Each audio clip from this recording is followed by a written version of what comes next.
شاتوت موتب امتكراك طب من يزي حات ارحو ما في سكاتريت الزمالك بقى وحش دلوقتي. الاهلي في البطوله العربيه يا عم. يا عم نارك ابيض بقى، ما تقوليش اهلي ولا زمالك. يا عم انت اصلك ما شفتش حاجه يا عم. شفتش ايه؟ ما راحوا كسفونا وجم. يعني عمل ايه الاهلي؟ ما كسبوا البطوله العربيه. كسبوها. عملوا ايه؟ بطل الابطال. والزمالك بقى كخه دلوقتي. ايوه الزمالك خلاص.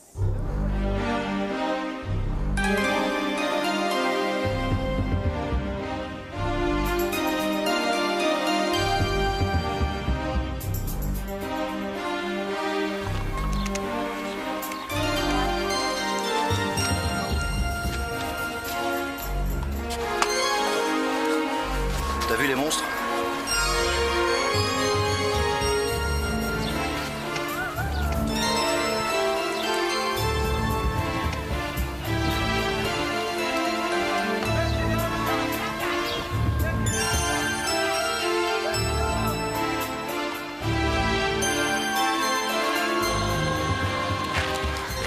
Quand on pense au mal qu'on a à monter sur ces blocs et qu'on se dit qu'ils les ont montés jusqu'ici, incroyable, hein?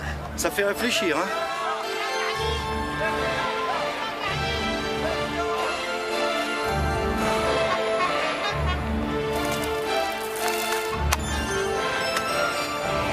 Regarde, il creusait la pierre du dessous pour rattraper le niveau si la pierre du dessus était trop haute. Et là aussi, hein, pour respecter parfaitement l'horizontalité de l'assise. Quand, pour la première fois de son histoire, l'homme se met à construire, il fait ce qu'il y a de plus difficile et de plus parfait, au point qu'on ne sait pas comment il l'a fait, et que même avec les techniques modernes, il n'est pas sûr qu'on puisse le refaire. Ils n'avaient pas froid aux yeux, hein? 2 500 000 blocs se dressent jusqu'à 146 mètres. Pendant 45 siècles, on n'a jamais fait aussi haut. On n'a jamais fait aussi gros. Sur les sites des grandes pyramides, ce sont 30 millions de tonnes de pierre qui ont été assemblées dans l'espace incroyablement court d'un peu plus d'un siècle seulement. Ça fait une pyramide tous les 20 ans. C'est incroyablement rapide.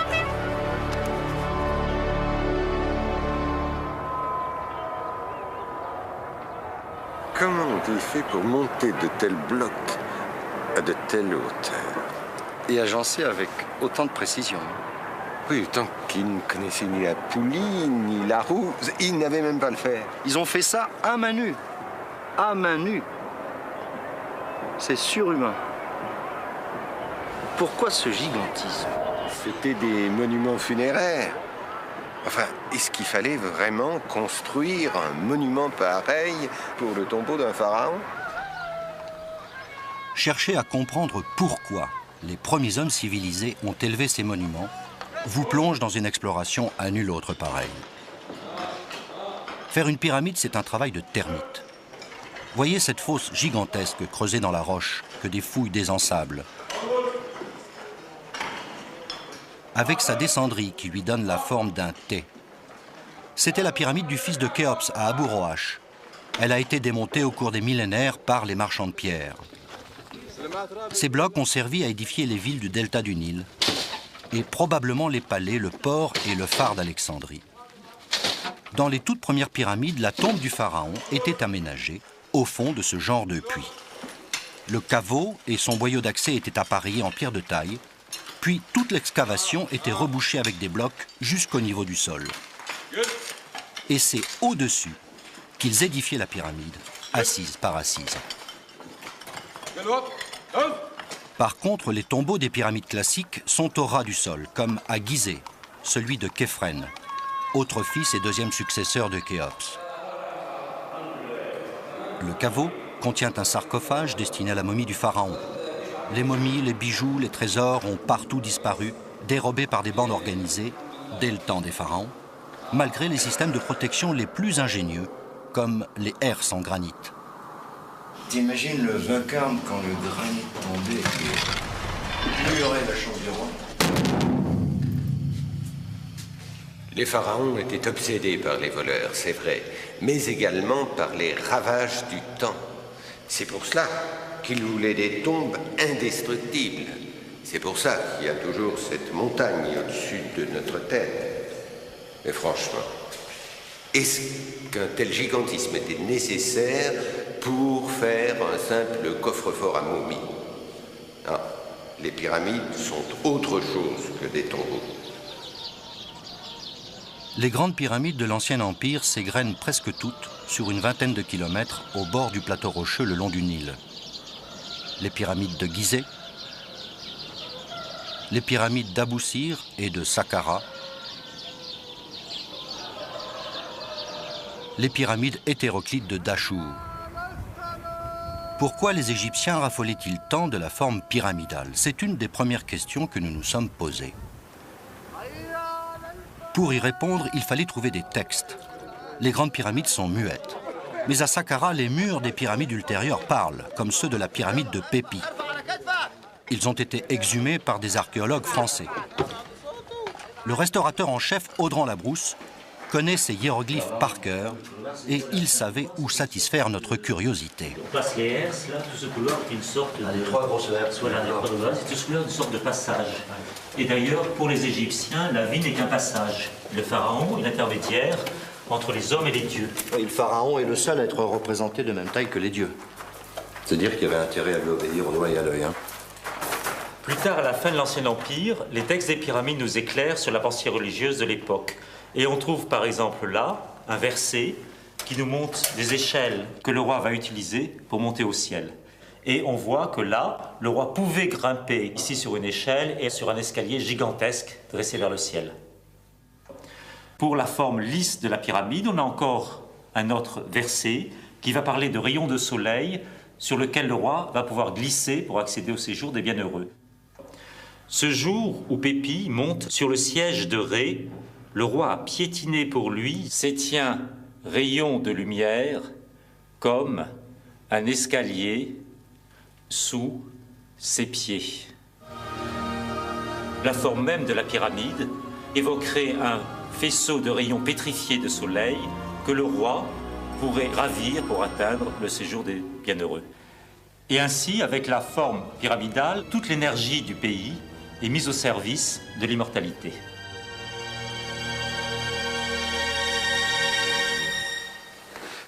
Il y a ce texte. Tu es petit, mon roi. Monte au ciel comme les faucons. Tes plumes sont celles des oiseaux. Vole et voltige comme le scarabée. Va au ciel avec le vent. Va avec le vent. Vogue parmi les étoiles impérissables.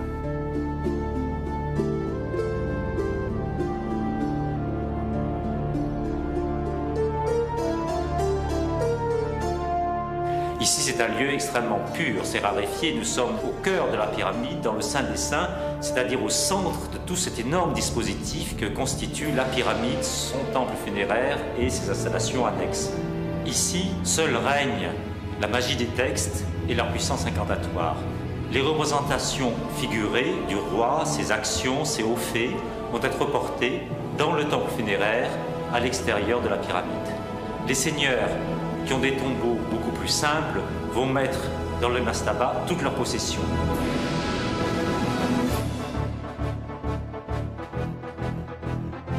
Dans les tombes des seigneurs, on représentait sur les murs ce que le défunt emportait avec lui pour rendre sa vie dans l'au-delà agréable. Ses propriétés, son bétail, son mobilier.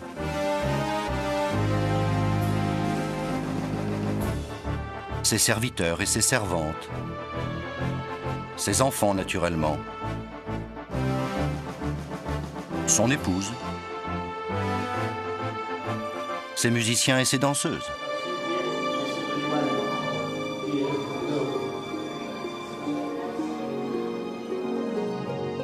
Ces porteuses d'offrandes évoquent ce que sont la pyramide et ses temples funéraires sous l'Ancien Empire.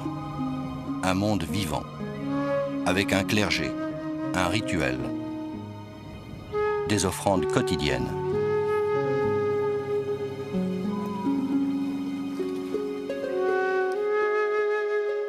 Ce monde-là est enfoui sous le sable et par le temps. Depuis un si longtemps. Si on cherche à comprendre comment des hommes qui n'avaient pas plus d'outils que l'homme de Cro-Magnon se sont lancés dans l'épopée des grandes pyramides, on pourra peut-être saisir pourquoi ils les ont fait. Alors nous sommes remontés à leur origine, c'est-à-dire à l'aube de toute civilisation.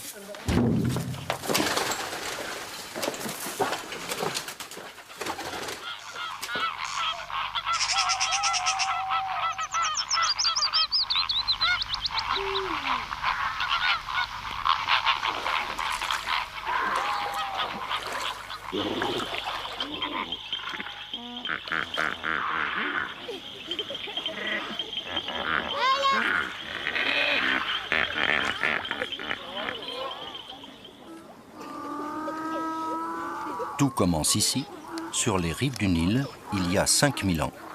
C'était encore l'âge de la boue.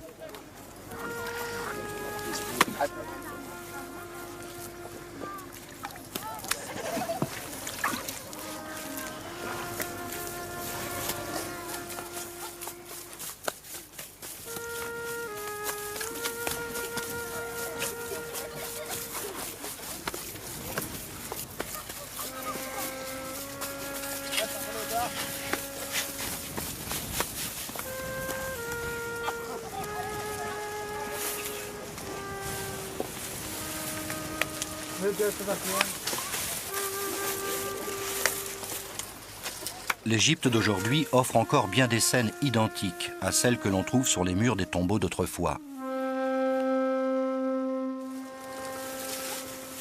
En 2700 avant Jésus-Christ, les constructions les plus importantes n'étaient encore que des tombes en briques de boue séchée, les mastabas.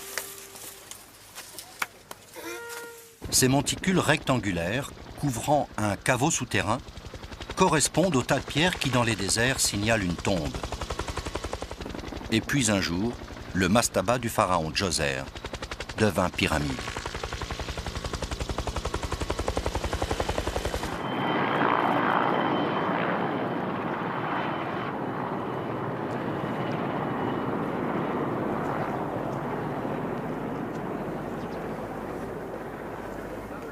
Ces pierres, c'est la révolution. Il y a 4750 ans, on bascule brusquement du végétal au minéral et de l'argile à la pierre. Ces constructions de Saqqara, c'est les plus anciennes qu'on ait jamais retrouvées. Ailleurs, en fait en Europe à cette époque, on en est encore à dresser les mégalithes. Et ici, tout de suite, les Égyptiens, ils se lancent dans l'architecture monumentale. Et pour leur premier essai, ils font ça. La première pyramide jamais édifiée est d'emblée un chef-d'œuvre d'audace architecturale. Elle est construite au-dessus d'un puits de 30 mètres de profondeur, qui a pour jumeau ce puits creusé à côté, comme pour un coup d'essai, mis au jour par Jean-Philippe Loher, qui a consacré sa vie à désensabler la nécropole de Saqqara.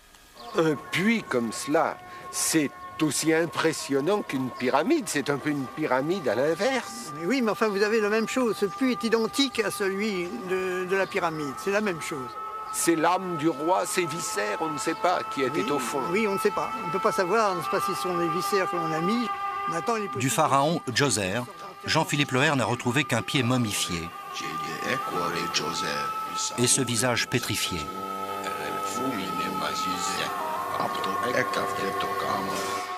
C'est la plus ancienne statue en pierre de taille humaine.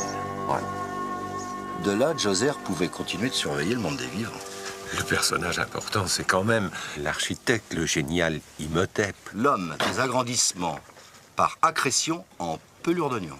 Il y a grosso modo à l'intérieur 24 contreforts, 24 couches de construction qui maintiennent la pyramide en s'arc-boutant l'une contre l'autre sur chaque face opposée. C'est-à-dire que la pyramide a tendance à s'effondrer sur elle-même et c'est ça qui assure la cohésion. Et surtout, ce ne sont pas quand même des murailles verticales, mais des murailles qui ont une pente. Donc c'est plutôt un rôle d'arc-boutant que de murailles verticales. Ça n'aurait pas tenu si ça avait été vertical.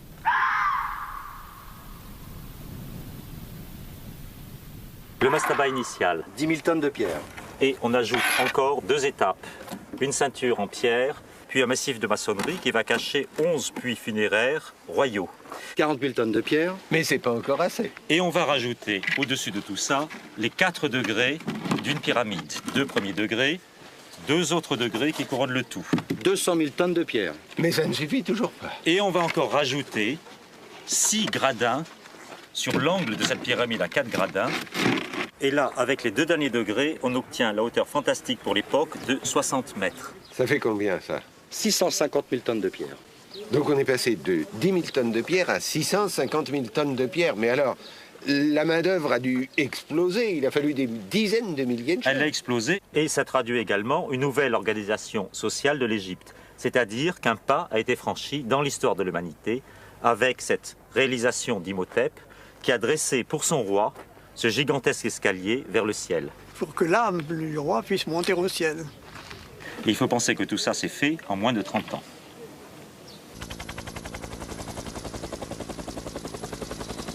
Direction la pyramide suivante.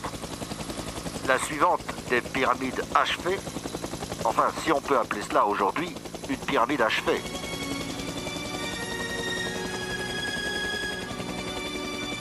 Le mystère de la construction des pyramides. C'est ici que nous y entrons vraiment. Ce gigantesque moignon est-il le cœur d'une pyramide géante inachevée, démolie, écroulée? Une seule chose est certaine, sa construction s'est effectuée en 3 étapes. Saqqara était une pyramide à 6 marches. Ici, à Meydoum, les architectes ont voulu faire encore plus haut, 7 marches. Dans un deuxième temps, ils sont passés à 8 marches. Puis, ils l'agrandissent encore. Et, pour la première fois, ils tentent de faire une vraie pyramide, une pyramide lisse.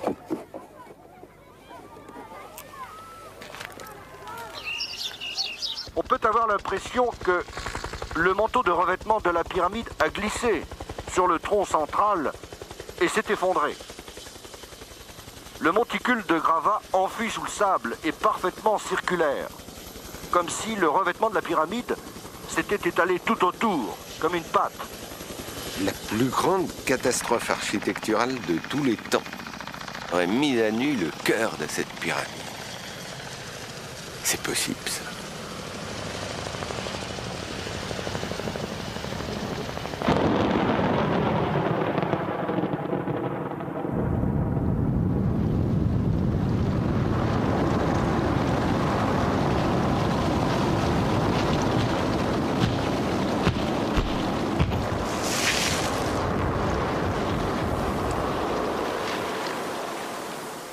S'il y a bien eu une catastrophe, t'as 2 hypothèses.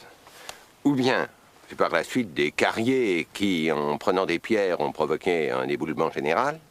Ou bien, c'est des vis de construction qui ont conduit à un effondrement de la pyramide. À votre avis? Bon. Première hypothèse.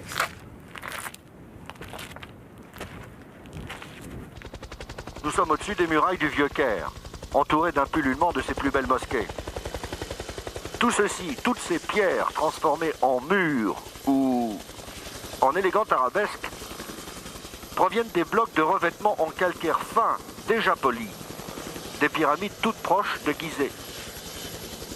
Les Arabes, puis les Turcs, avaient trouvé plus simple de s'en servir comme carrière. On comprend mieux pourquoi les pyramides de Gizeh sont déshabillées. Il ne reste qu'un capuchon de revêtement au sommet de Képhren. Les carriers retiraient les blocs en partant des coins et en montant en oblique. Et on peut se demander si à Meydoum, un tel déshabillage n'a pas provoqué l'effondrement de la pyramide. Autre hypothèse, le vice de construction. S'il y a vis de construction, il faut les chercher dans l'appareillage des blocs qui servent à combler les marches en escalier du noyau central de toute pyramide. Ces blocs de comblement sont eux-mêmes destinés à recevoir une dernière couche de blocs de parement biseautés. Or, à Meydoum, si le cœur de la pyramide est fait de blocs parfaitement agencés et inclinés vers le centre, les blocs du revêtement proviennent d'une carrière de moins bonne qualité ils ont été disposés avec moins de soin et surtout de manière horizontale. De ce fait, le revêtement de la pyramide a pu céder aux fantastiques pressions dues à la pesanteur et glisser sur les surfaces lisses du tronc central. La pyramide 3, entraînant 2 étages de la pyramide 2, disparaît, ainsi qu'une partie de la pyramide 1. Et voici l'aspect actuel. On a l'impression de marches d'escalier qui ont disparu. Même s'il y avait une catastrophe, les architectes seraient quand même excusables. C'était leur coup d'essai. D'autant que l'hypothèse de la catastrophe a été abandonnée. Elle a pu être en vogue parce qu'elle rendait bien compte de l'état actuel de la pyramide et de l'abandon du site. L'ensemble du lieu donne l'impression d'être, je sais pas, presque un lieu maudit. Il n'y a rien autour. Il n'y a pas eu d'autres pyramides qui ont été construites? Aujourd'hui, la plupart des égyptologues unissent les deux hypothèses. Le désossage de la pyramide par les voleurs de pierre aurait provoqué l'effondrement partiel de son revêtement. Nous avons quitté Meidum en lui laissant son secret.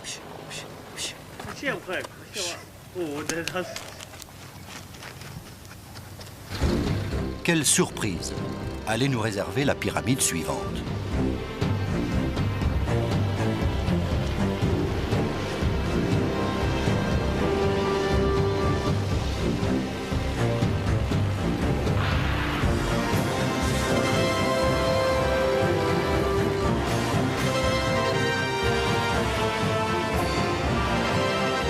Elle n'est pas rectiligne, elle est courbe, rhomboïdale, disent les égyptologues.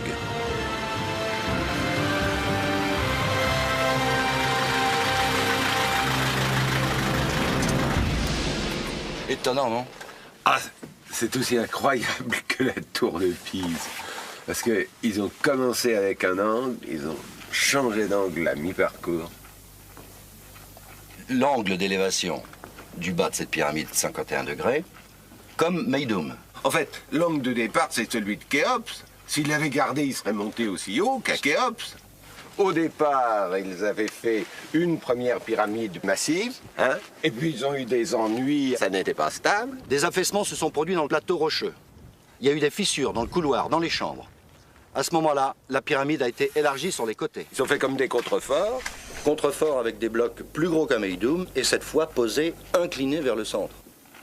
Et dans un troisième temps, ils ont fait une pyramide plus légère, peut-être pour alléger la maçonnerie générale. C'est bien ça. Oui, c'est clair. Seulement que le dernier part de la pyramide était sans doute construit plus tard parce qu'on ne voulait pas laisser une ruine. Ce n'était pas possible à l'Ancien Empire. En somme, c'est pour la finir qu'on a changé la porte. L'égyptologue allemand Stadelmann et son épouse sont les maîtres des lieux. Avec eux, nous découvrons ce fait stupéfiant. Le pharaon Snofrou faisait construire plusieurs pyramides en même temps. Snofrou a construit la pyramide de Meidum, ensuite la pyramide rhomboïdale de Dachour Sud, la pyramide rouge de Dachour Nord, et au moment où il construisait cette pyramide, il terminait le sommet de la pyramide rhomboïdale de Dachour Sud et il transformait la pyramide d'un degré de Meidum en pyramide à face lisse. Vous voulez dire qu'il y avait 3 chantiers de pyramides qui fonctionnaient en même temps? Nous pouvons prouver, parce que nous avons les dates sur nos blocs. Elles s'enchaînent, hein? Et la construction de la pyramide, c'était l'événement d'un règne. Alors, quand il avait fini Meidum, il pouvait seulement mourir.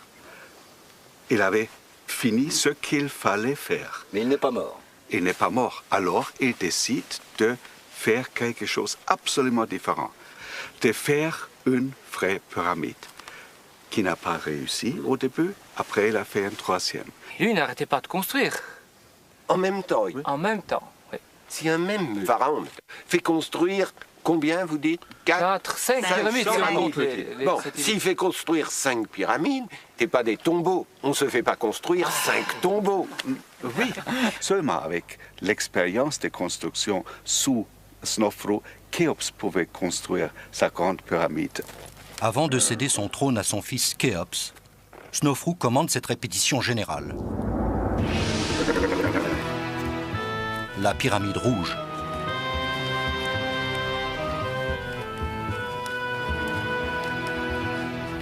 Ça, c'est la pyramide suivante, la petite sœur de la courbée, la pyramide rouge. Et donc, elle a une pente nettement plus faible, beaucoup plus douce. Une pente de 43 degrés. Quand le sable s'écoule, il forme une pyramide qui a une pente naturelle de 40 degrés. Cette fois, ils n'ont pas pris de risque. Manifestement, ils ont voulu éviter d'avoir ici les ennuis qu'ils ont eus là-bas. Ils ont amélioré leur technique. Ici, ils ont utilisé des blocs encore beaucoup plus gros, très bien équarris, à peu près tous de la même taille. Et ils ont installé le tout sur un plateau rocheux très solide, soigneusement sélectionné, pour éviter ce qu'ils ont connu à la courbée, édifié sur un sol beaucoup trop mou. La courbée et la rouge, elles sont, c'est vrai, très imposantes, mais sont décevantes au regard quand même. Elles ont un air tassé. Les architectes égyptiens le savaient bien puisqu'ils essayaient d'avoir un angle plus favorable, mais ils n'y sont pas arrivés. Et là, ils maîtrisent complètement la technique de la pyramide, et alors, ils vont essayer d'avoir l'angle idéal, l'angle de majesté, la perfection géométrique, mais surtout sur le plan artistique, c'est celui-là, 52 degrés. Alors maintenant qu'ils savent tout, ils peuvent se permettre de se lancer dans le chef-d'œuvre, Khéops.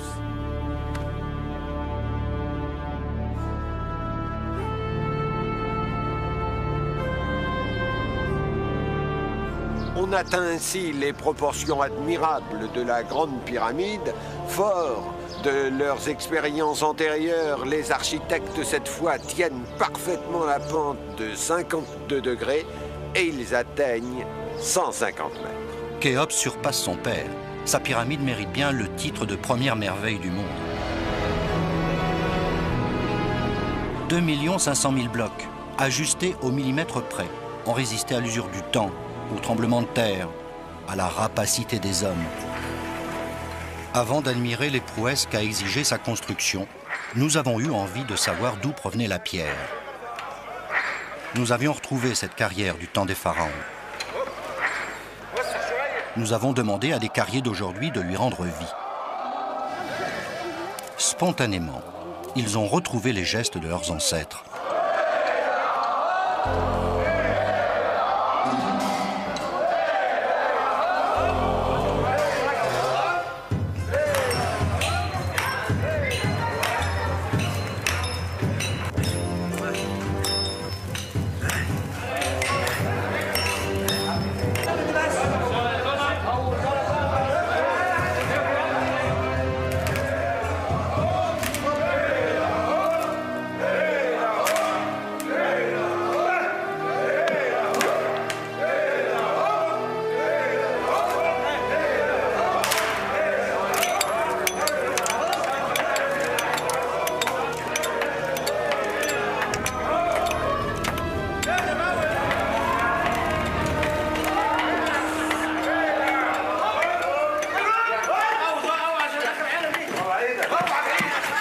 Près de ces mégalithes de dizaines de tonnes, abandonnés après avoir été arrachés à la voûte de la grotte qu'ils avaient creusée, on réalise le labeur des premiers carriers de l'histoire.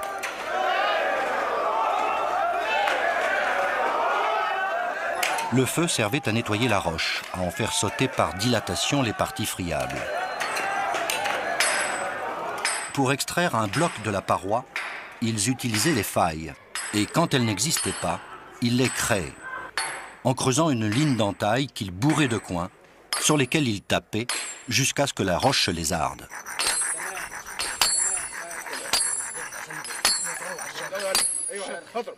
Ils ne connaissaient ni le fer, ni le bronze, rien que le cuivre, un métal mou qu'il fallait sans cesse réaffûter.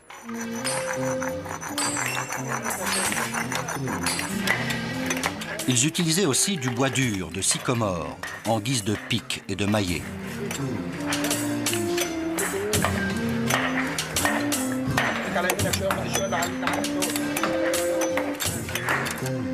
Dans les lignes d'encoche, ils enfonçaient des coins en bois qu'ils imbibaient d'eau. Le bois mouillé gonfle et finit par créer une lézarde.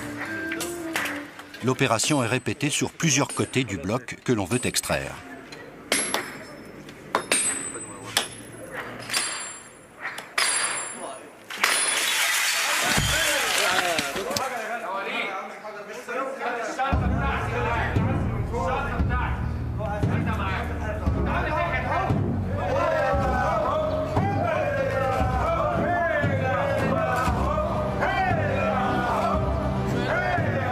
20 hommes halent une pierre d'1 tonne sur une pente de 10 degrés, 10 cm par 10 cm. Cela fait 300 mètres à l'heure. En terrain plat, ils ne sont plus que 10 et font 1500 mètres en 1 heure. C'est avec ce genre de données incontournables que les scribes réglaient le plan de travail de la construction des pyramides.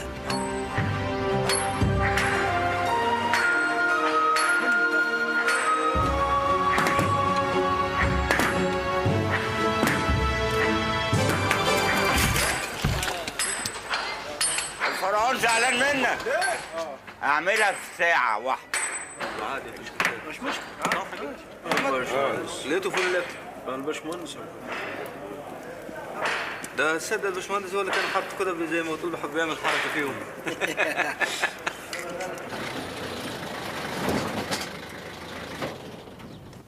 Pour l'essentiel, la pyramide était quand même ancrée. Ouais. Et cette énorme dépression, c'est le reste des carrières dans lesquelles il débitait ce plateau rocheux pour obtenir le grès. Oui, c'est le calcaire qui provenait de l'autre côté du Nil. Et ensuite, tous ces blocs devaient monter cette rampe pour être acheminés à pied d'œuvre au bas de la pyramide. 5-6 degrés, hein. Ça correspond tout de même à un col de 3e catégorie. Hein.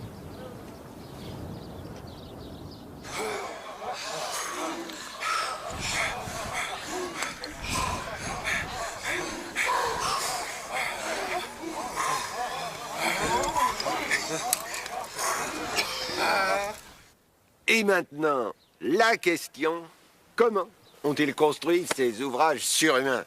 Ils ont commencé par dénuder jusqu'à l'os ce plateau rocheux de Gizeh. Ils l'ont creusé, ils l'ont raboté, mais sans explosifs, sans bulldozer, à la main. Pour attraper une pente, comme sous la pyramide de Khéphren, sur la partie inférieure de la pente, ils pouvaient poser des blocs allant jusqu'à 100-150 tonnes uniquement pour attraper le niveau. Bloc gigantesque. Une ligne de trous était creusée dans le plateau rocheux, le long du périmètre, et leur servait de repère. Et rempli d'eau, servait de niveau à eau. Le périmètre de Khéops était parfaitement carré au 5 millième près, et l'angle d'élévation était rigoureusement exact.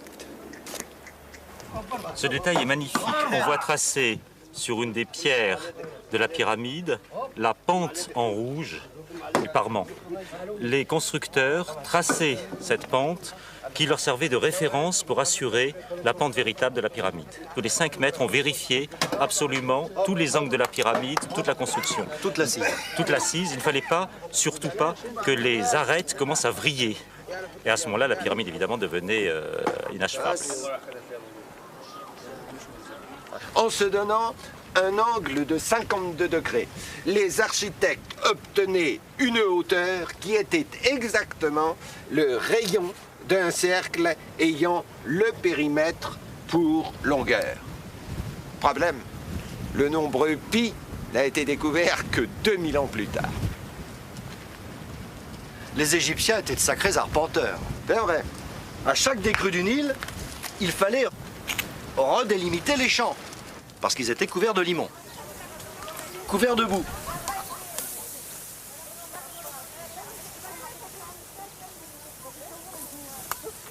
Alors tu me diras que de l'arpentage à la géométrie, il n'y a qu'un pas que les géomètres royaux ont allègrement franchi. Mais du calcul des surfaces planes au calcul des volumes, il y a un véritable bond de l'esprit. Les Égyptiens connaissaient peut-être pas la roue, mais ils connaissaient le tambour. Et alors? Ça. Ça mesure. En le déroulant? Ils utilisaient le nombre pi comme M. Jourdain utilisait la prose, sans le savoir. Les Égyptiens utilisaient sans doute un tambour pour déterminer les côtés des pyramides. Si ce tambour a pour diamètre l'unité de mesure de l'époque, c'est-à-dire la coudée royale, et qu'on le développe, on obtient à chaque tour de roue 3, 14, 16 fois la coudée royale. Et toute la pyramide se trouve en proportion avec le chiffre pi. Il se fixait une hauteur et ils en déduisaient les dimensions de la pyramide. Mais concevoir une hauteur pareille, c'était drôlement audacieux. Incroyable.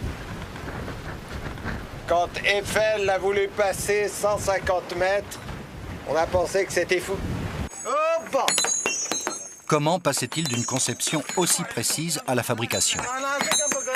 Au pied de Khéops, les tailleurs de pierre qui restaurent les petites pyramides annexes utilisent à peu près les mêmes outils et les mêmes méthodes qu'au temps des pharaons.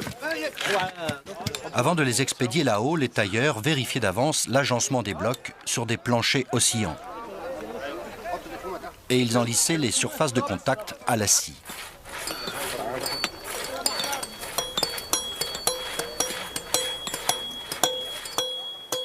Les blocs de parement de la première assise. Les seuls qui restent. Énormes. Eric est assis au coin du premier d'entre eux. Tu vois la taille. Remarque l'exactitude de la pose. Ils ont été posés sur un socle rendu parfaitement horizontal, par rabotage et ponçage.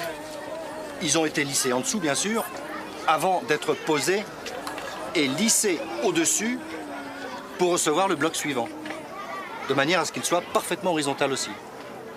Les joints sont parfaits, à peine visibles. Bouchés, si nécessaire d'ailleurs, avec une pellicule d'un lait de plâtre. On n'y ferait pas entrer une aiguille. Ce soin méticuleux était de rigueur pour les blocs de parement et de coffrage en calcaire. Il n'en allait pas de même pour le grès, qui constitue la masse de la pyramide. Nous avons pu nous glisser dans un tunnel creusé par des curieux à l'intérieur même d'une des murailles intérieures. Une poche permet de constater l'entassement de blocs non équarris, apparemment assemblés en vrac. Mais impossible d'en faire bouger un. Les vides entre eux sont comblés par du mortier, des dizaines de milliers de tonnes d'amortier très solides, faits de plâtre, de gypse et des débris de pierre récupérés sur le chantier. Comme si on pouvait en douter. C'est là qu'on se rend compte qu'une pyramide, c'est vraiment plein et moins désorganisé qu'on ne le croit à l'intérieur. Évidemment, ce ne sont pas des gravillons. C'est pourtant une impression de gravillon manipulée par des fourmis qu'aurait donné un plan aérien en superaccéléré tourné au temps des pharaons. On a vu que la pyramide est faite d'une succession de murailles accolées en contrefort, proches de la verticale. Mais l'ensemble de ces murailles était évidemment élevé par tranches horizontales.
Ergo kan menem da chateau serba tank om bjara befkeni. شطط موتب إمت كراك تام من ميزي حات أمونوكي أرحو ما أم في سكاتريب أمونوكي الزمالك بقى وحش دلوقتي. الاهلي في البطوله العربيه يا عم. يا عم نارك ابيض بقى، ما تقوليش اهلي ولا زمالك. يا عم انت اصلك ما شفتش حاجه يا عم. شفتش ايه؟ ما راحوا كسفونا هجوم. كان عمل ايه الاهلي؟ ما كسبوا البطوله العربيه. كسبوها؟ عملوا ايه؟ بطل الابطال. والزمالك بقى كخه دلوقتي؟ ايوه الزمالك خلاص.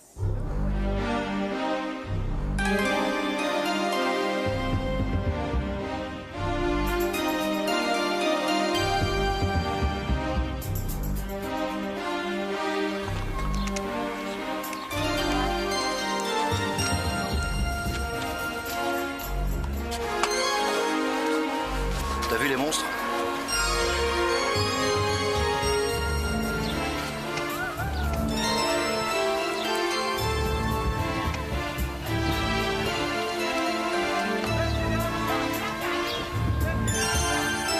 On est bien loin des 150 mètres d'altitude et de la 210e assise.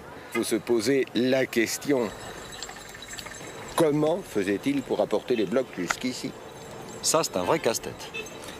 Il n'y a que deux solutions possibles, hein. C'est les rampes ou les machines. Tu crois plutôt aux machines ou aux levées de terre, toi? Et toi?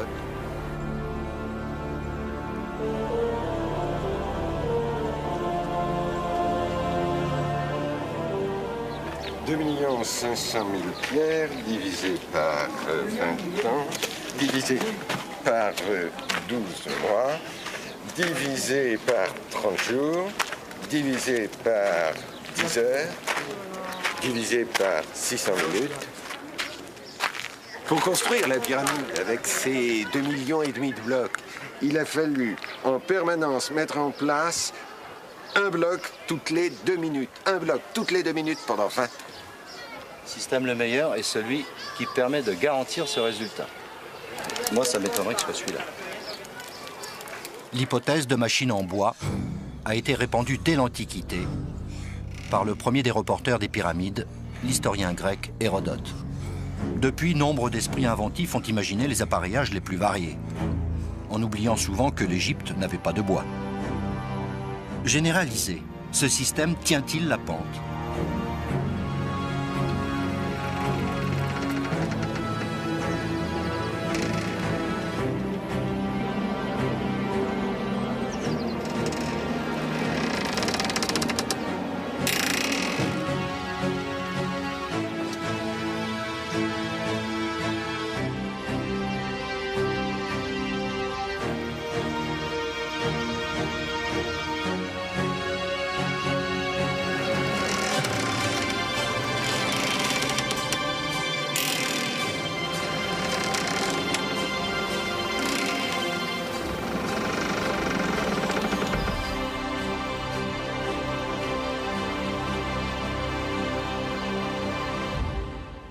Ça fait une forêt de machines. Hein.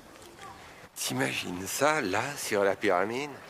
Mais à grande hauteur, un coup de vent, les machines, les blocs, les hommes, tout tombé. Accident en cascade.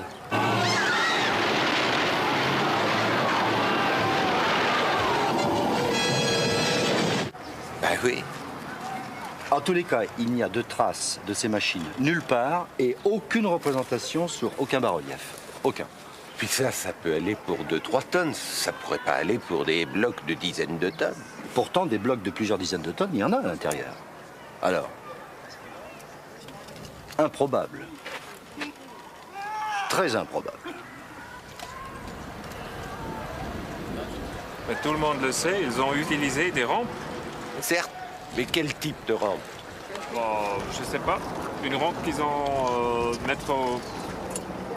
Le problème de la rampe, c'est que ça représente un volume absolument ahurissant. Ça commence par une chaussée en pente douce, mais très large, parce qu'à ce stade, il y a beaucoup de pierres à acheminer, et il faut que plusieurs attelages humains puissent attaquer la pyramide en même temps. Alors plus on monte, plus le volume augmente. Oui, c'est pourquoi l'OR a prévu une rampe qui devient plus étroite, ce qui est possible parce que plus on monte et moins il y a de pierres à acheminer. Mais là, il y a encore de gros blocs à acheminer, hein? Oui, c'est pourquoi la pente doit rester assez douce, là. Alors, il ne reste plus à monter qu'un nombre limité de pierres et plus légère. C'est pourquoi l'OR a prévu maintenant une rampe beaucoup plus étroite, un angle beaucoup plus dur de monter et à la fin, c'est un véritable révision qui va au sommet avec une piste très étroite. Alors sa rampe ne représente qu'une fois le volume de la pyramide, mais sur toute la longueur, c'est une pente de plus de 10%. Quand on voit le mal que se donnent les coureurs à monter des cols de première catégorie, et eux, ils n'ont pas des blocs de 2 tonnes à tirer derrière eux. C'est pourquoi l'OR a prévu un système de montée en rappel très astucieux.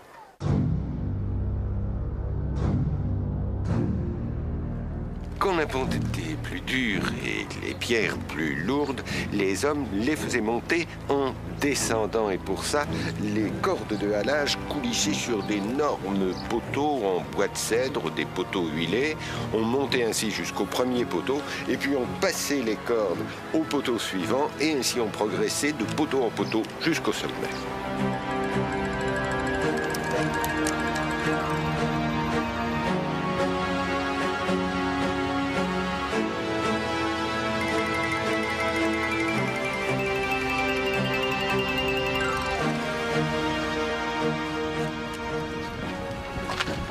C'est plus facile à faire sur une maquette. Hein. Ni l'Égyptien Zahi Hawass ni Audran Labrousse ne croient à la rampe imaginée par Jean-Philippe Loher. There is no way that you can move a stone on a ramp like this. This is Hollywood fantasy. It will never happen at all. Never happen. So, we all agree that this is too steep and too short, this ramp. The beginning, it's fine. But when we come to the very top and I see an angle of about 30 degrees or even more, I don't think stones can be hauled up at such a steep angle. Il faut quand même monter à une hauteur absolument invraisemblable qui n'a jamais été atteinte dans l'humanité avant les flèches de la cathédrale de Cologne. La hauteur n'a rien à voir. La hauteur, c'est du moment qu'on attelle les gens et qu'ils peuvent tirer, ben, ils tirent, et puis c'est tout. Ils s'en fichent d'être haut. Oui, mais au-delà de 5 degrés quand même, la pente devient extrêmement difficile et le bloc peut partir schlouss en arrière. Il y a aussi une question on ne peut pas monter indéfiniment la pente de la rampe, je crois. Il faut garder une rampe raisonnable. Audran, est-ce qu'on a retrouvé des restes de rampe? Pas vraiment, rien n'est convaincant en fait. Le problème, c'est le volume mis en œuvre par la rampe. Pour monter à 146 mètres, ça devient absolument colossal. Et ben voilà. Donc, ça représente 2 ou 3 fois le volume de la pyramide. Exactement, c'est ça le gros problème. Or, on n'a jamais retrouvé de tel volume nulle part. Nulle part. Et c'est pourquoi il y en a d'autres qui imaginent une rampe en colimaçon qui montait en tournant autour de la pyramide. Alors, c'est la solution préférée des égyptologues égyptiens, mais les Français, eux, n'y croient pas. You make ramps around the pyramid itself, and that's what you raise. But it should be a ramp around the sides of the pyramid. It should be. La rampe en colimaçon présente aussi bien des problèmes. Supposée en briques de boue séchée, elle est fragile. Or, elle doit servir pendant des années et des années. Elle est peu pratique pour les traîneaux, longue à gravir et étroite. De ce fait, elle est dangereuse, très dangereuse.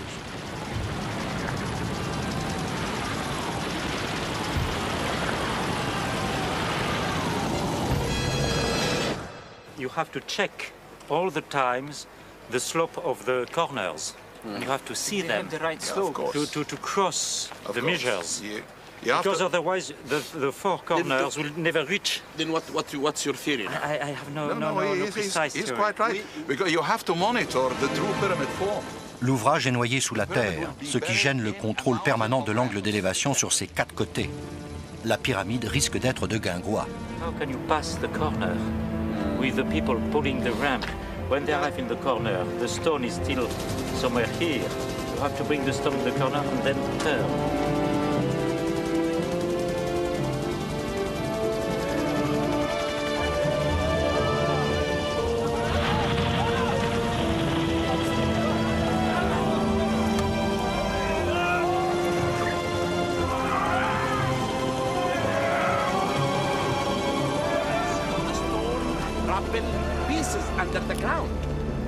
Excusez-moi, il y a une autre théorie, c'est celle des leviers. Les leviers, c'est très simple, mais ça marche, regardez. Les rampes posent problème. Alors nous avons voulu tester autre chose, la théorie des leviers. Nous avons demandé au tailleur de pierre de Gizeh de monter ce bloc de calcaire de 2 tonnes. 2 tonnes étant le poids moyen des blocs de la pyramide. يلا ابو سعود ايوه عندك تخش يا عم هتبوظ الدنيا شفت شهادات الشغلانه دي انا يا عم شو تعور احنا بسرعه خش يا عم دوس على المرجحه بس يا ماما اهو شوف مرجحوها الناحيه الثانيه ما بعدش من هنا ولا صمت انا عم فتحي 15 paires de bras, et autant de gorges criant pour coordonner les mouvements, mais la pierre semble avoir été hissée par un seul corps. Levage et mise en place sur l'assise supérieure leur ont pris 45 minutes. Ces professionnels le faisaient avec un bloc aussi lourd pour la première fois. Avec l'habitude, les ouvriers du pharaon devaient aller beaucoup plus vite. مزحلقه لفوق علشان تطلعوا عليها الحجاره لا مش بيطلعوا شوت كده هو جالك اما العده بتاعتهم نفس العده بتاعتنا ويردم حواليه بتراب جنبيه وبعد كده يطلع عليه الحجاره على نفس المدماك اللي اتبنى ويطلع يبني المدماك اللي فوق اللي بعديه لغايه اخر درجه فوق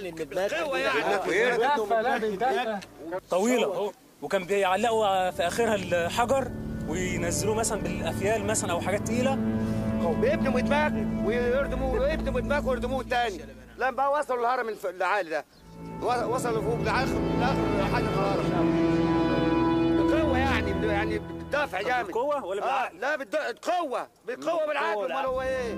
لازم القوه Même si on trouvait une théorie parfaite, rien ne dit que c'est celle-là même qui aurait été utilisée. Ça reste de la spéculation. C'est tout. On ne peut pas. Moi, je ne croirais à une théorie quand il y aura une preuve archéologique, c'est-à-dire un bas-relief, un texte, une pyramide inachevée, enfin quelque chose. On peut espérer que le hasard. Ça peut être demain ou ça peut être jamais. La construction des pyramides, pour l'instant, reste toujours un mystère. There is no mystery about building the pyramids. It's only that we are ignorant. We don't have enough information to be able to solve the problem. Till now, there is 70%, in my opinion, of the Egyptian monuments still underneath. And, Ça peut être le hasard d'une découverte heureuse.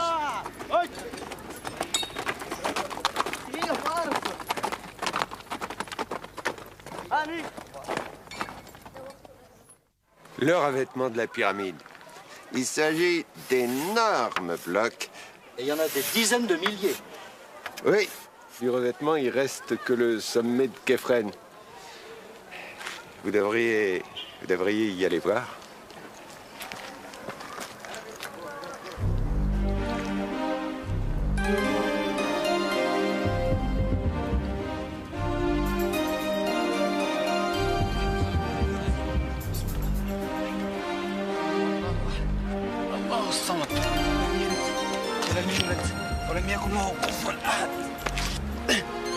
La légende de ceux qui disent que plus on monte, plus les pierres sont petites, on prend un coup. Hein.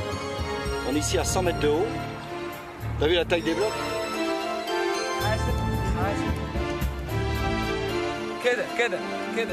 C'est plus raide qu'à Khéops, hein. 53 degrés au lieu de 51.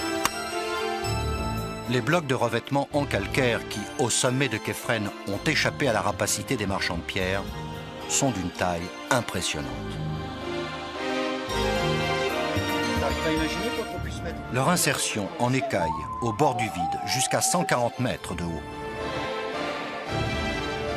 est une prouesse qui défie l'imagination.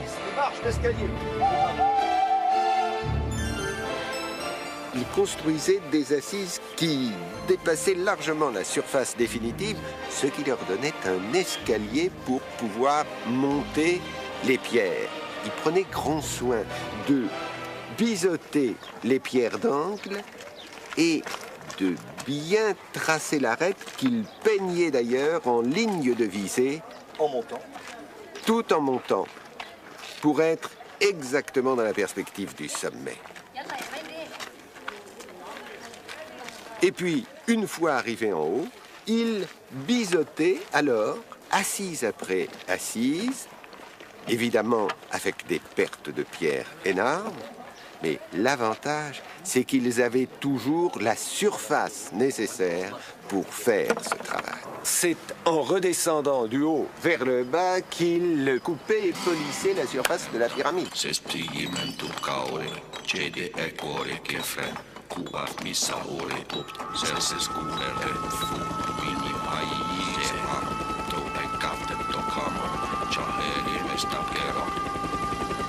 Il fallait que la pyramide soit pratiquement immatérielle quand elle était finie. C'est-à-dire qu'on ne devait plus voir les joints, on ne devait plus voir les accidents, elle devait être absolument parfaite. Une rampe lumineuse. On ne sent pas, par la perfection du travail, la masse que représente le volume de la maçonnerie.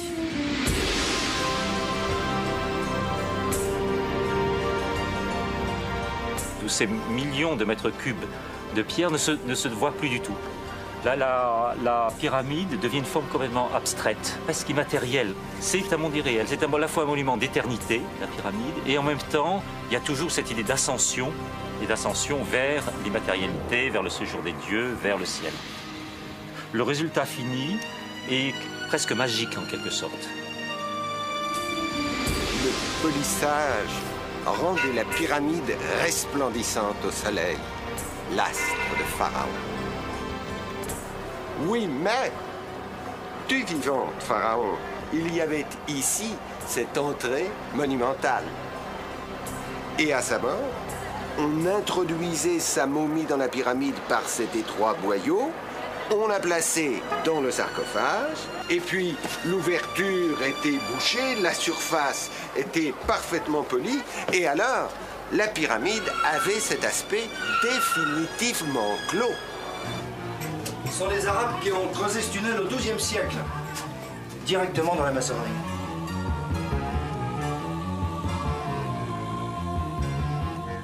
L'entrée des voleurs, qui a permis de contourner la descendrie obstruée par les blocs bouchons en granit, la descendrie qui conduit à la chambre souterraine dans le plateau rocheux, à 30 mètres sous terre.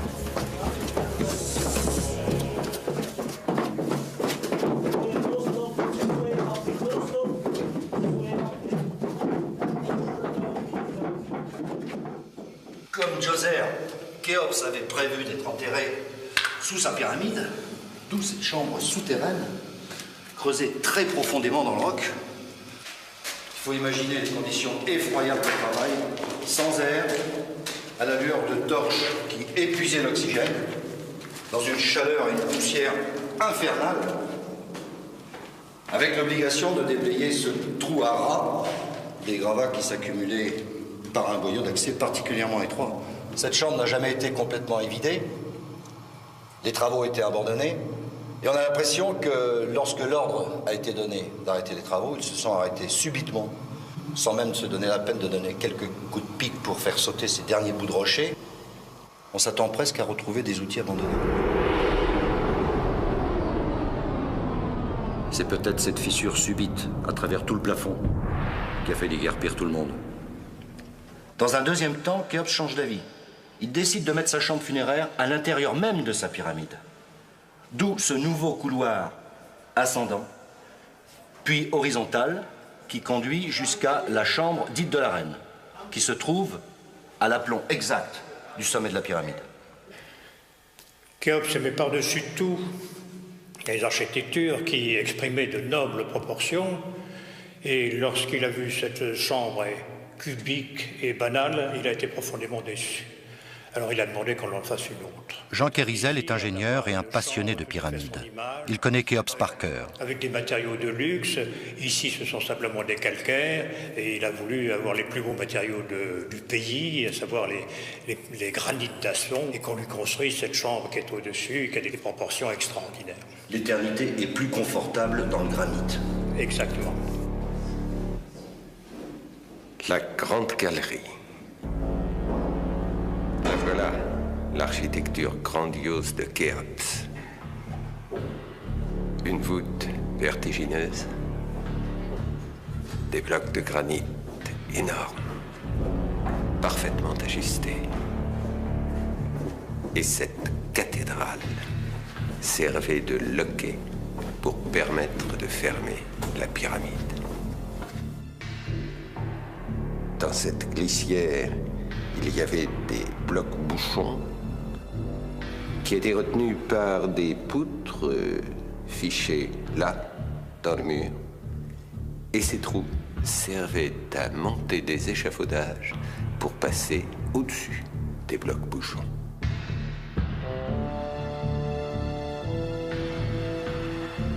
Pour fermer la pyramide, on déverrouillait le système et...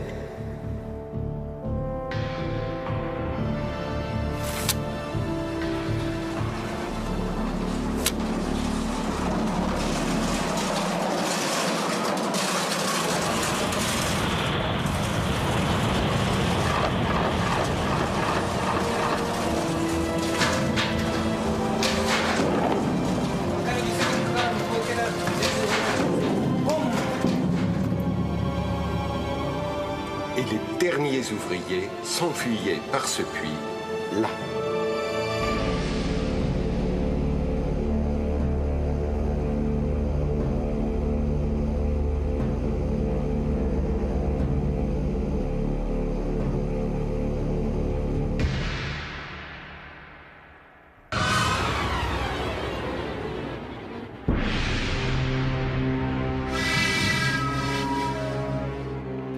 Ces fissures. Lorsque se sont rompus ces poutres, ça a été un bruit de canon terrifiant. Car ça a été la panique dans toute la pyramide. La panique d'autant plus que le bruit s'est amplifié par réflexion sur les parois de la chambre du roi. Mais justement, cette chambre du roi, Khéops avait voulu la protéger du dessus. Et c'est là précisément qu'il a fait un contresens mécanique. Il a fait ces chambres de décharge qui d'ailleurs, on le voit, ne ressemblent pas beaucoup à des chambres. C'est extrêmement difficile de pénétrer dans ces chambres. Dans la grande galerie, l'échelle qui nous a permis de partir en expédition. Le boyau creusé par les égyptologues au XIXe siècle. Les 5 chambres à faux plafond constituées de poutres de plusieurs dizaines de tonnes. Elles ont bien sûr été glissées en place à flanc d'assises, au fur et à mesure que s'élevait la pyramide.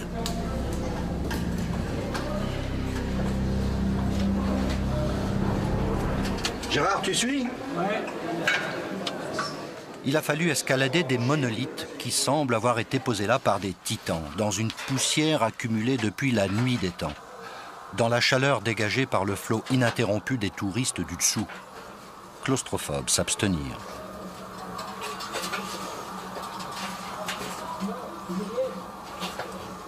C'est ahurissant.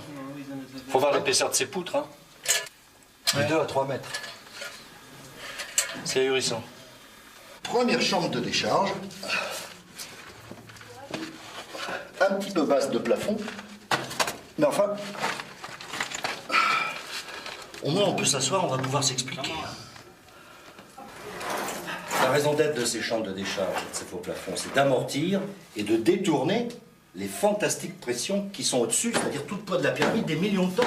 La maçonnerie en calcaire a cédé sous la pression. Alors ils en ont fait une deuxième au-dessus, deuxième faux plafond, deuxième cassement, autre fracture. Ils en ont fait une troisième, encore des fractures, ça devait faire un bruit épouvantable dans la pyramide. Une quatrième, jusqu'au moment où ils se sont dit on va faire un toit en chevron. La présence de ces chevrons jusqu'à 60 tonnes, à 70 mètres de hauteur, dans le cœur de la pyramide, est tout simplement prodigieuse. Le problème, c'est que ces monolithes en granit proviennent des carrières d'Assouan qui sont à 1000 km d'ici. Alors, ils descendaient le Nil dans le sens du courant, d'accord. Mais comment faisaient-ils pour mettre ces blocs à bord de la barque? Une barque a été construite dans une fosse de la forme d'un navire sur la rive du Nil. Le bloc est placé dans la barque dont le plancher est de ce fait au même niveau que le sol. Ils attendent la crue du Nil. L'eau coule dans la fosse et fait flotter la barque qui n'a plus qu'à descendre le Nil jusqu'à Gizeh, 1000 km plus au nord.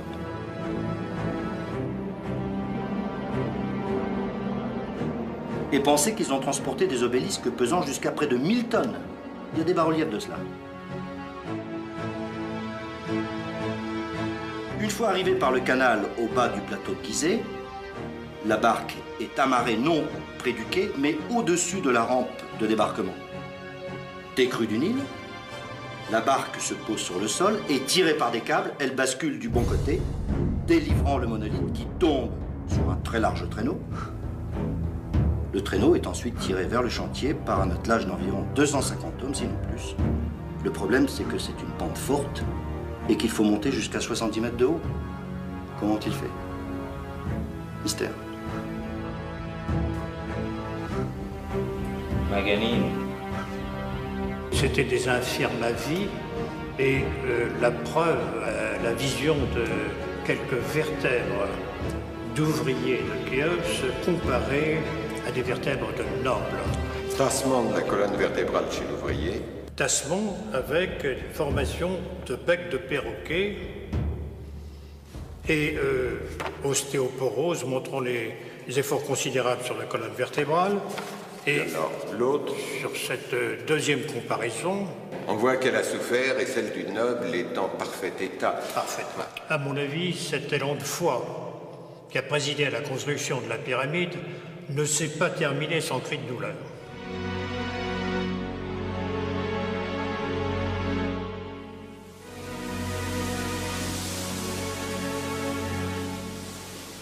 Il y a aussi le mystère des conduits. Le conduit nord pointe exactement l'étoile polaire. Les conduits de la chambre du roi traversent toute la maçonnerie. Ils sont sans doute des conduits d'aération. Mais les conduits de la chambre de la reine ne débouchent pas sur l'extérieur. Ont-ils une signification magique? Ce conduit, en 1993, il a été exploré grâce à un petit robot mis au point par l'allemand Gantenbrink. Il a traversé en fait presque toute la pyramide. L'image ne doit pas faire illusion. La taille de ce conduit n'est que de 20 cm sur 20, la pente de 45 degrés. Rencontre inattendue.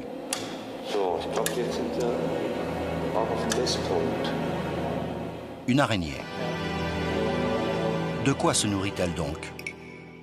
De momies d'araignées?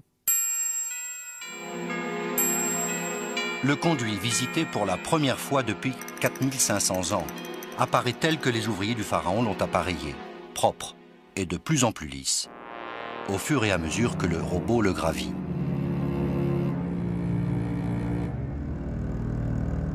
Au bout de 60 mètres, le conduit est obturé.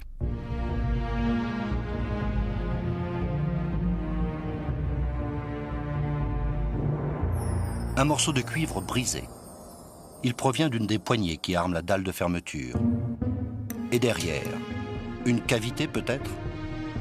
En tout cas, ce conduit ne débouche pas sur la face extérieure qui est encore à une quinzaine de mètres. Il est probablement symbolique. Chaque année, lors de cette nuit capitale pour les Égyptiens, qui annonce la crue fertile du Nil, le conduit sud de la chambre du roi pointe exactement à un moment donné l'étoile Orion, siège du dieu de la mort Osiris. Tandis que ce conduit sud de la chambre de la reine pointe l'étoile voisine Sirius. Sirius, demeure d'Isis, déesse de la fécondité. Ce conduit permettait-il à la momie du pharaon d'inséminer l'étoile mère et ainsi de renaître parmi les étoiles, avant de voguer à bord de sa barque céleste parmi les constellations divines.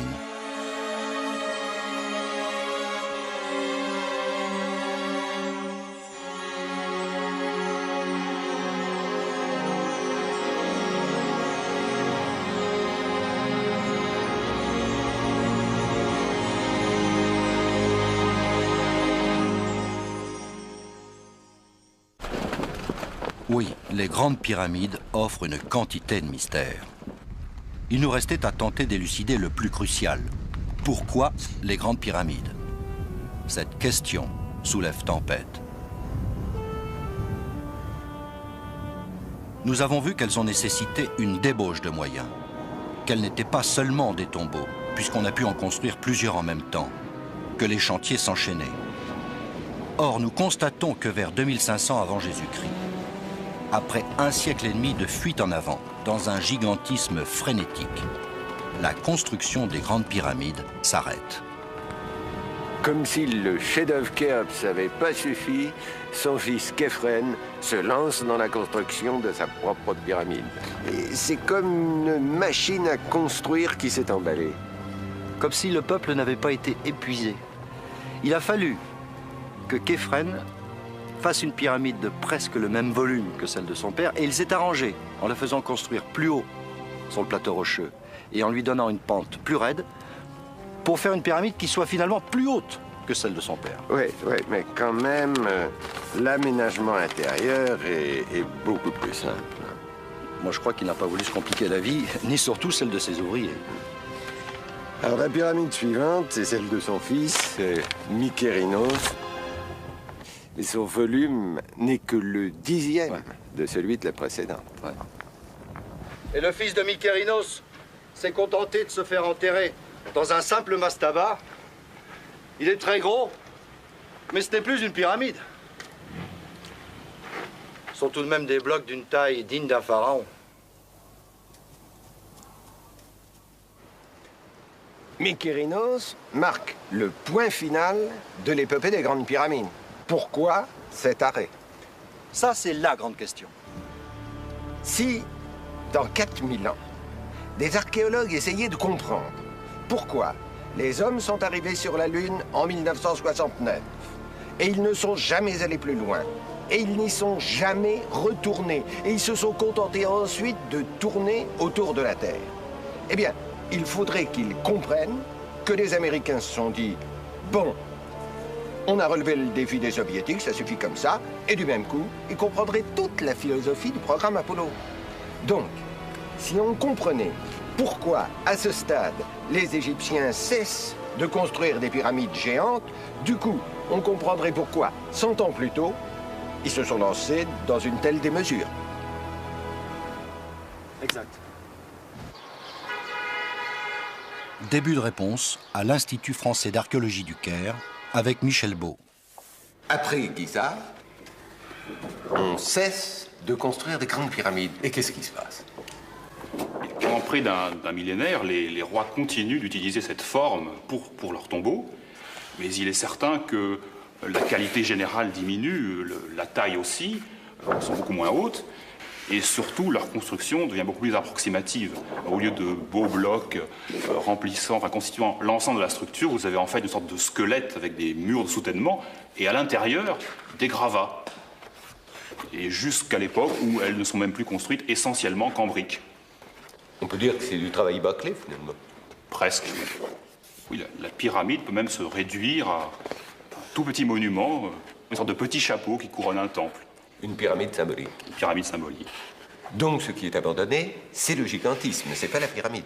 Le gigantisme, absolument. C'est-à-dire que la pyramide cesse visiblement d'être un projet national qui a mobilisé une main-d'œuvre considérable. Et puis finalement, sous le Nouvel Empire, les rois vont complètement d'ailleurs abandonner la pyramide. Là, dans la vallée des rois, ils se font construire leurs tombeaux, leurs hypogées directement dans la montagne. D'ailleurs, certains ont dit que cette montagne, elle avait une forme de pyramide, que c'est désormais la montagne qui constitue la pyramide. On peut voir ça comme ça, c'est un peu romantique, mais pourquoi pas. Ce qui est sûr, c'est que ces tombeaux représentent une formidable économie de travail et d'énergie par rapport aux grandes pyramides. On passe là d'un travail de masse pour construire la pyramide, un travail de spécialiste pour construire et orner le tombeau.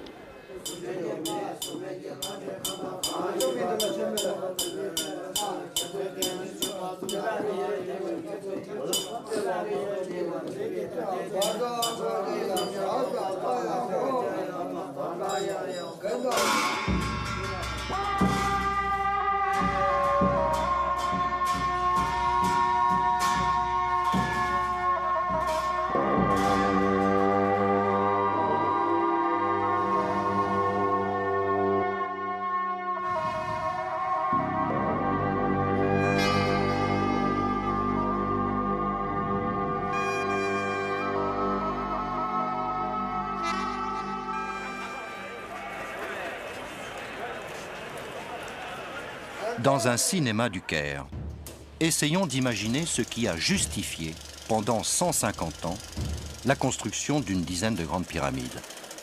Qui étaient les hommes qui les ont voulues? Qui étaient ceux qui les ont faites? Mais d'abord, quel était leur cadre de vie? Ici, tout dépend du Nil. Le Nil, bien sûr. Les grandes pyramides n'ont été possibles que par la mobilisation de tout un peuple. Comment s'est-elle amorcée? Ce sont des archives d'avant-guerre qui nous montrent à quoi ressemblait le Nil 3 ou 4 mois par an avant qu'on ne construise le fameux barrage d'Aswan. Pendant la crue annuelle du fleuve, on le voit bien, toute la vallée était inondée d'un escarpement du désert à l'autre. C'était la même chose du temps des pharaons. Oui, c'était la même chose du temps des pharaons. Les paysans quittaient leurs cabanes et leurs terres pour s'installer en lisière du désert. Et pendant 4 mois, ils attendaient la décrue du Nil. L'oisiveté est mère de tous les vices, les clans se chamaillent, les tribus guerroient. Pharaon doit penser qu'il vaut mieux les faire travailler. D'autant que sur les chantiers de sa pyramide et de ses temples, ces peuplades vont apprendre à se connaître, à pratiquer la même langue, à former un seul peuple. Le gros de la main-d'œuvre était probablement saisonnier. À la décrue du Nil, ils retournaient au champ. Il y avait les permanents, de 5 à 20 000, notamment les carriers et les tailleurs de pierre. Et 4 mois par an, les paysans venaient manœuvrer les blocs.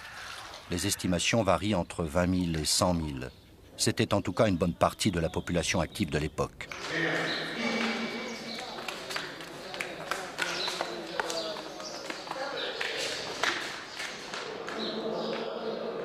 De leur temple, les grands prêtres, qui dirigeaient tout, faisaient valoir aux paysans qu'il en allait de leur salut.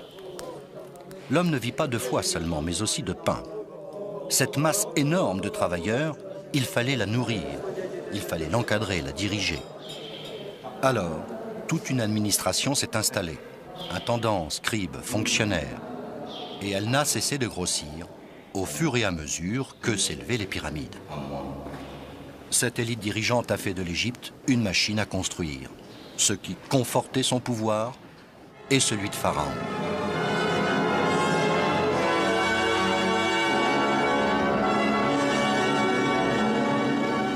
S'agissait-il d'un travail forcé ou d'un travail volontaire?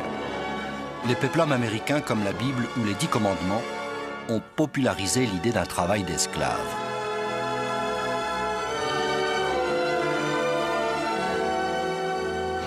Est-ce réaliste?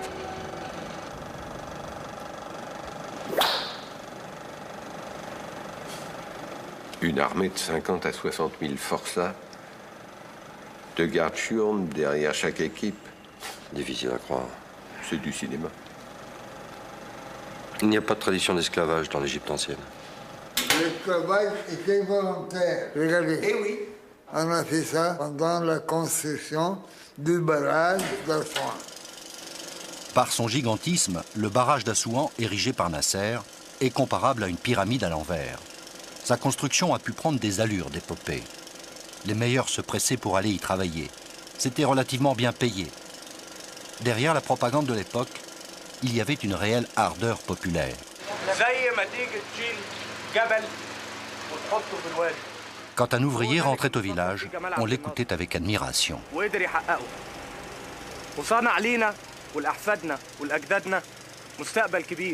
N'en était-il pas de même au temps des pyramides? اشتغلت هناك في أسوان حوالي 5 سنين. فتحت تقولوا لقيت ايه؟ ان اكون في أسوان. كلنا اتأكدنا ان جوه الصندوق ده اكيد فيه مجوهرات او فيه فضة او فيه حاجات من العصر الفرعوني. لقى جوه صندوق تاني. ايوه. انت معايا؟ امال بتبص هنا ليه؟ لقيت جوه ورقة بردي. فبصيت له لفوق قلت له ايه؟ قال لي انا بهزر. Vous imaginez 10 ans de pharaon? On devait leur donner de bonnes raisons d'être volontaires. Mais la principale devait être religieuse. En construisant la pyramide du pharaon, ils assuraient leur propre survie dans l'au-delà et pour ce peuple, ça devait être essentiel. D'ailleurs, des nobles aux ouvriers, ils rêvaient tous que de se faire enterrer près de la pyramide, l'escalier mythique qui emportait Pharaon au ciel, et eux aussi. La nécropole des nobles, c'est un petit côté HLM. Et il y a celle des ouvriers. On y a rencontré le directeur des pyramides, Zayawas. The tombs are very poor, built of mud brick, supported with what's left over of building the pyramids. Ces tombes des ouvriers sont modestes, faites de briques, de boue séchée, armées de restes, des morceaux de granit et de calcaire ramassés sur le chantier de la pyramide. Ça ne leur coûtait rien. Ces travailleurs n'étaient pas des esclaves. Ils étaient enterrés près de la pyramide et ils préparaient leur tombe pour l'éternité, comme les rois. Les pyramides étaient un projet national. Tous les Égyptiens devaient dédier leur vie, leurs efforts et leur temps à leur construction. Ils le faisaient aussi parce qu'ils étaient payés. Ils aident le roi à monter au ciel, mais en même temps, ils sont payés avec du grain, de l'orge. Vous savez, ils buvaient de la bière matin, midi et soir. La bière, c'était leur vie. Ils se saoulaient, ils chantaient la nuit. Nous avons de nombreuses preuves de ça.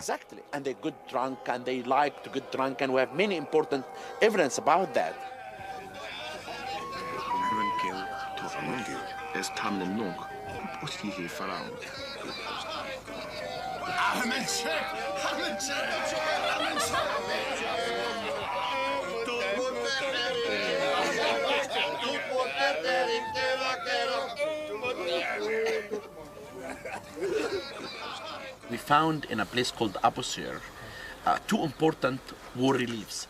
Nous venons de découvrir des bas-reliefs à Abusir, montrant des travailleurs tirant le pyramidion qui coiffe le sommet de la pyramide, et des gens qui chantent et qui dansent. J'en conclus que l'achèvement de l'édifice était l'occasion d'une grande fête.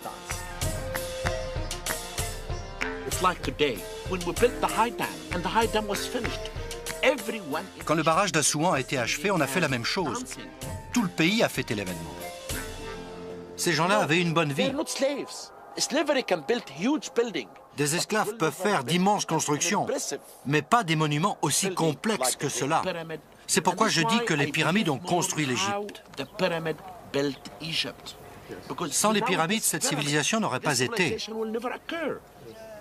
L'astronomie, les mathématiques, l'architecture, toutes ces merveilles résultent de cet effort national. Un tel élan ne pouvait durer éternellement. Après s'être emballé, la machine à construire a ralenti, une fois consolidé ce résultat, la création d'un État organisé, le premier de l'histoire de l'humanité. Les pharaons de l'Ancien Empire ont bien réussi. Le régime qu'ils ont institué a perduré inaltéré pendant 2500 ans, jusqu'à l'arrivée des Romains. Leurs orgueilleuses pyramides sont demeurées indestructibles jusqu'à nos jours, au plus grand émerveillement des voyageurs du monde entier. Et leur nom proclame toujours l'éternité.